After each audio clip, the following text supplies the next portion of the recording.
Welcome to the Global Marketing Show, the podcast for all things international business. I'm your host, Wendy Pease, president of Rapport International and a translation expert. Come along with me today as we talk to an expert in the global marketing world about facing their biggest fears, hearing about mistakes they made or saw, discussing best practices, and sharing fun travel, language, and culture stories.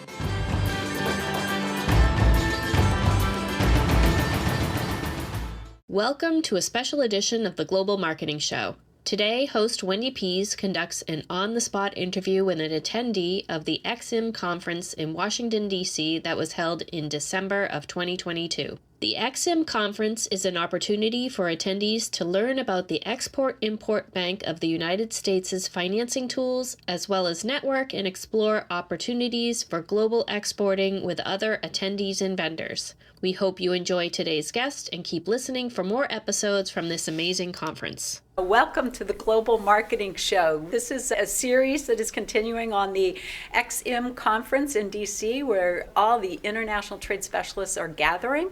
And so I have the opportunity to meet with some special ones. And right now I'm meeting with Michael Thornton, who's the founder and CEO of World TradeX. This is such an exciting business that I learned briefly about, so I'm excited to hear more about it. So Michael, welcome. Thank you. So tell me, like, 2 sentences on your background. You can take a little bit more, but I want to go short into background, and then I want to hear about World TradeX and why you founded it. Well, short background: 20 years mergers and acquisitions, building and selling companies. It would probably be as short as it could get. Okay. Yeah. And why did you found World TradeX, and what does it do? I only do things I'm passionate about, and what it does is it decentralizes farming, to put it simply. It is a global commodity trading platform for the world's food supply chain. That is just brilliant. It doesn't exist right now. Yeah. We are the only ones doing it. Okay, so when we were talking, it's like a Amazon for the world's food supply, and you're talking like produced products, or are you talking about nuts and grains? Correct. This is, again, farmers. So it's not finished products. This is something to where somebody is selling 40,000 pounds of almonds.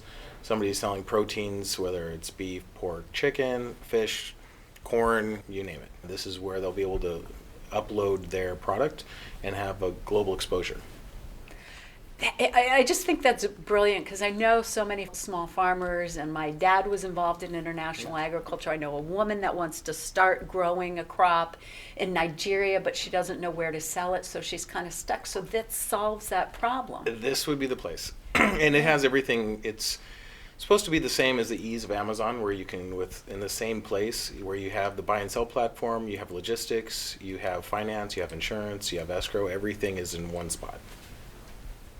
And so will World TradeX coordinate all those vendors? It's all in one system. So we've taken basically existing technologies and combined them.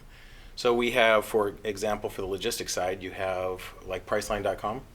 We've done the same thing for everything from rail, air, sea, truck, where everything is integrated into that. So when you get to the shipping portion and you pick whether it's next day air or priority or sea standard shipping, it will automatically integrate and pick those transportation systems for you, and then you just go price point. Oh my God. And it's the same thing. So also we've taken the same technologies from Uber, where as your product is purchased and moving, it's in real live time being tracked. And yeah, I mean, you're tracking your supply chain, you know when it's going to hit the production house.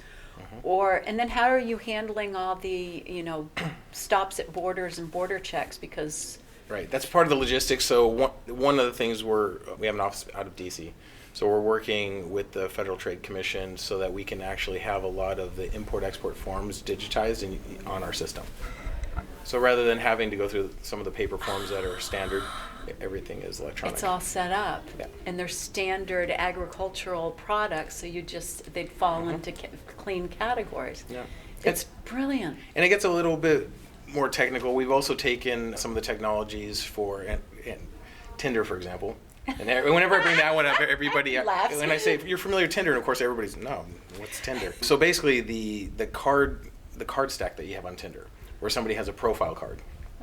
That really is a basis for how our system works, where we have card stacks. So the farmer himself, this gets into blockchain and encryption technology. So the farmer himself will create his profile with his farm, his history, all the details. That creates the origin. And then when something is sold, then it creates, that card then will become an NFT card. And that NFT card actually has intrinsic value based on, if you just bought 40,000 pounds of almonds, you now have an NFT card that's worth 40,000 pounds of almonds. And that card ties into the logistics side. So as something is picked up, it creates a card stack. So the trucking companies will come, for example, pick something up, and they will receive that onto their device, because everybody has smart devices now, whether it's Android or Apple. Right. And our system works on both. So basically that card will then be swiped, and you actually can physically see it land onto the other device when it's being transferred. And as that trucker leaves, the tracking of that starts. So, and then also again, being an NFT, it creates a secondary market.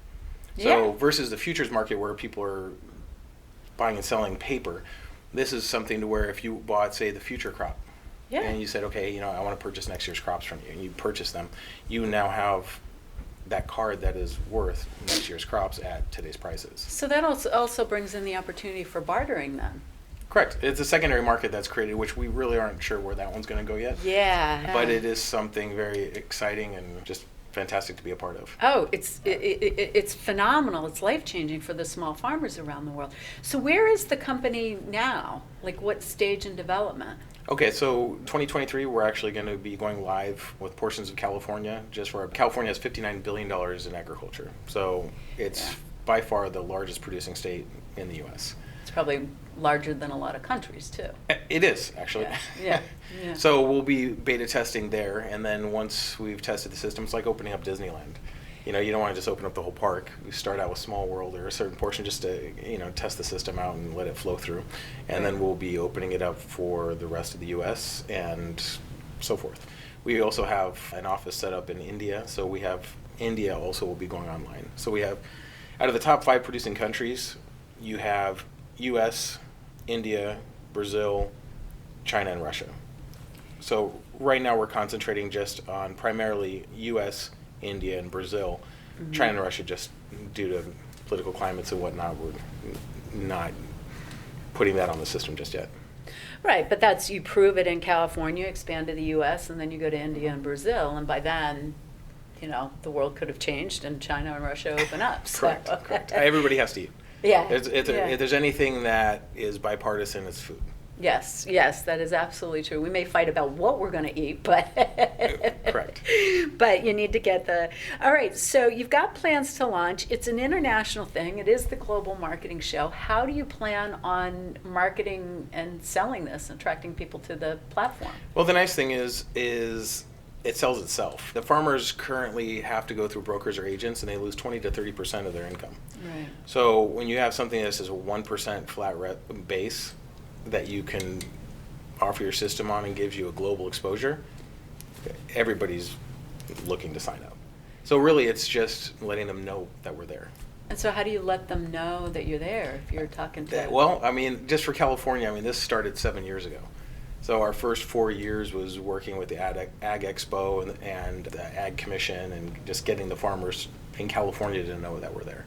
And once they did, it just kind of caught on like wildfire. This is the future of food trade. Okay. So once everybody realizes this is the train that everyone's getting on, then they do. Okay, so once they hear about it, they're into they're happy. looking on They're it. happy to be on it. It saves them money. They get paid more. They get paid faster.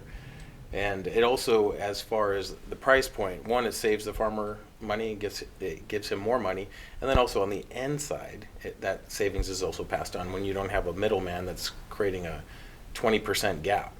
So the farmers make more and the individuals pay less. Correct.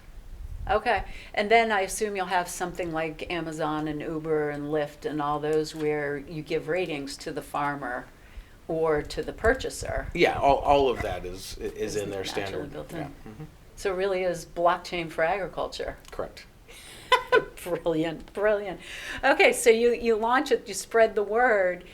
California is mostly English. There's lots of other languages in there. So how are you going to handle the whole language Well, issues. as far as the website itself, it has automatic translations. So, depending on what country you're in, you can pick the language, and broccoli is broccoli, and you just say it in a different country.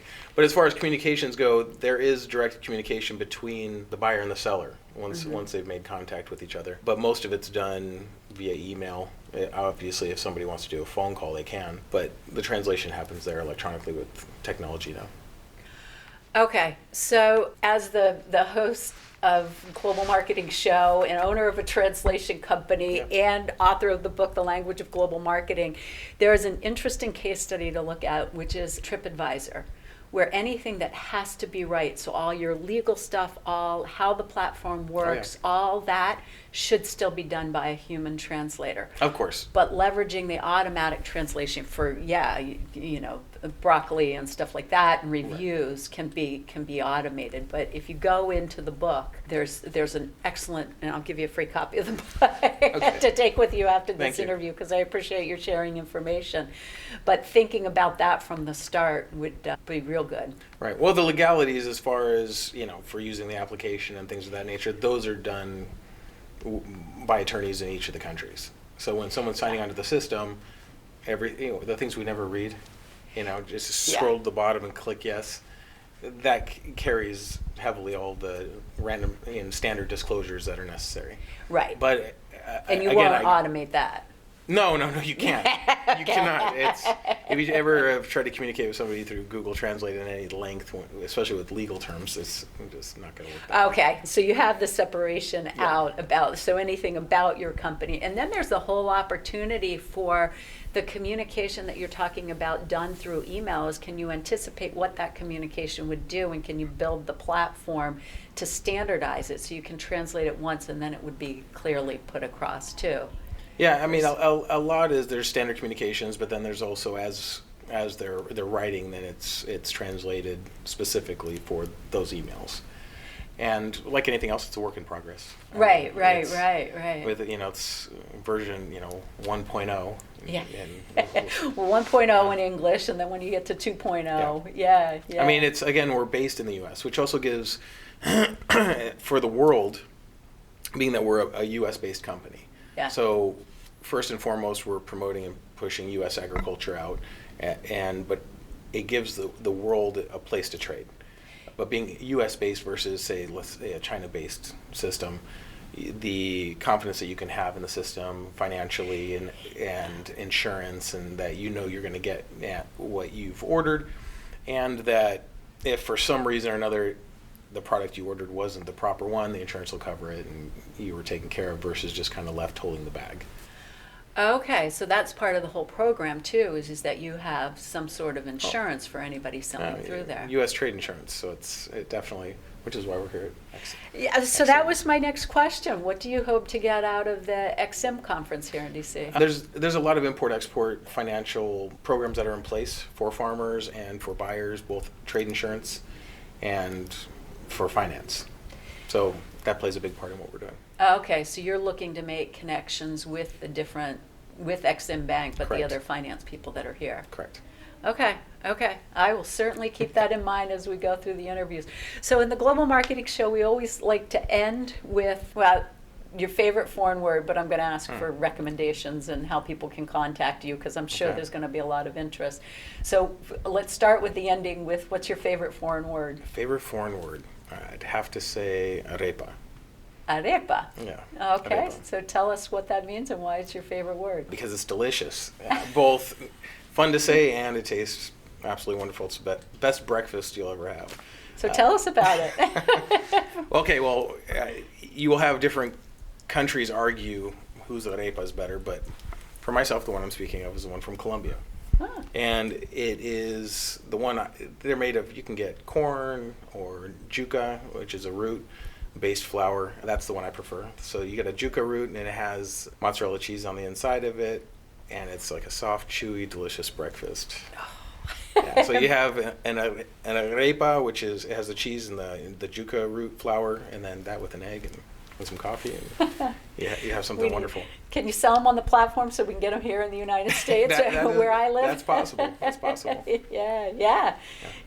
I mean, that's all things agriculture. Like Amazon started as a bookstore, and now look, it's your shopping mall. So correct. You've got so much potential there. What recommendations do you have for people doing international trade?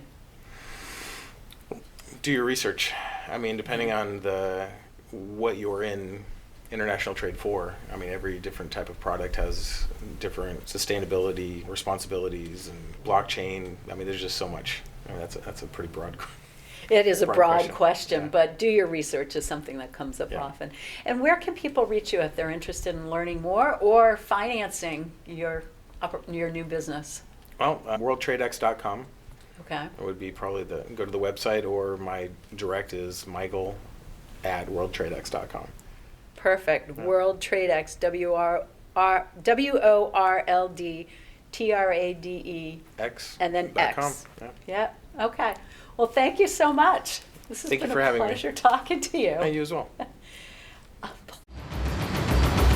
That's a wrap for this session. A big thanks to you for listening to the Global Marketing Show. Hope you had just as much fun as I did. New sessions launch weekly on all places you find podcasts: Apple, Spotify, Google Play, and of course on our website. If you know someone interested in this topic, please tell them about us. Au revoir for now.